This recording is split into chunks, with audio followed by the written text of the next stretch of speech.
আসসালামু আলাইকুম রহমতুল্লাহ। আলহামদুলিল্লাহ, সামনে মাহে রমজান মাস আসতেছে। আমরা সকলেই এরকম নিয়ত করে ফেলি যে গোটা মাস রোজা থাকবো, 30টা রোজা করব, 30টা তারাবি নামাজ পড়ব এবং 30টা সেহরি খাবো এবং 30টা ইফতার করব। এবং এই মাসে যেন আল্লাহ তাআলা আমাদের সকলকেই বেশি বেশি দান সাদকা করার তৌফিক দান করেন, বেশি বেশি সালাম দেওয়ার তৌফিক দান করেন এবং বেশি বেশি নেক কাজ করার তৌফিক দান করেন। এই তৌফিক যেন আমাদের সকলকেই আল্লাহ তাআলা দান করেন। সবাই বলে আমিন।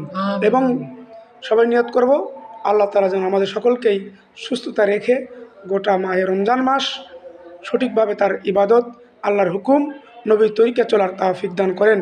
আমিন। ওয়া আখিরু দাওয়ানা আলহামদুলিল্লাহি রাব্বিল আলামিন। আসসালামু আলাইকুম ওয়া রাহমাতুল্লাহ।